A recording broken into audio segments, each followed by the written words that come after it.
Alors, bonjour tout le monde. Dans ces cours, on va étudier l'orthographe d'une méthode simplifiée et facile.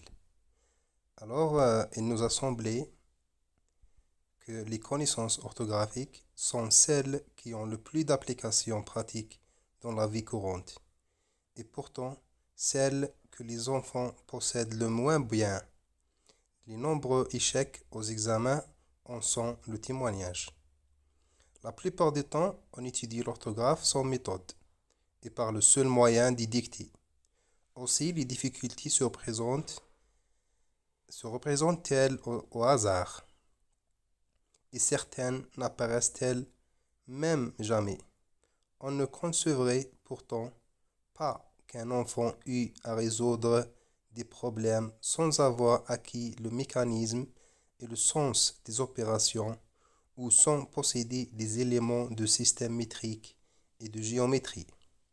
L'orthographe doit s'enseigner et s'enseigner aussi logiquement et pratiquement que le calcul par des exercices. Il faut donc une méthode. Celle que nous proposons a été expérimentée pendant des années. Elle a toujours donné d'excellents résultats. Alors, l'orthographe est en elle-même matière d'enseignement, mais elle demande une méthode autre que celle de l'enseignement de la grammaire. Outre les lois qui expriment les accords des mots dans la proposition et dans la phrase, il y a des règles très utiles qui facilitent l'acquisition de l'orthographe pratique.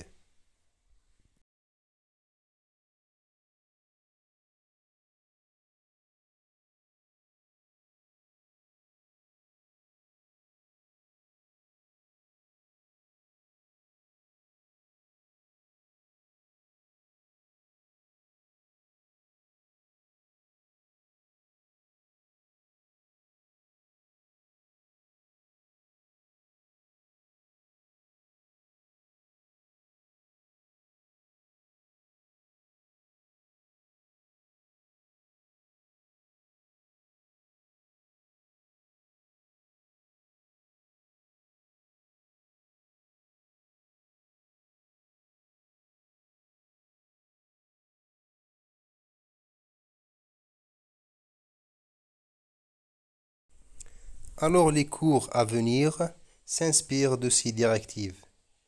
Il contient de nombreux exercices destinés à faire passer la règle dans l'habitude, à créer l'automatisme.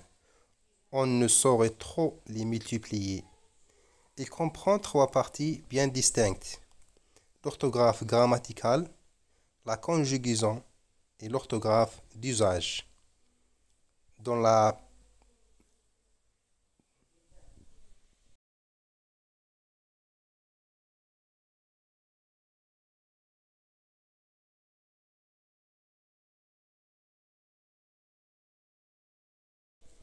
Dans l'épisode qui va venir, on va expliquer chaque partie tout seul.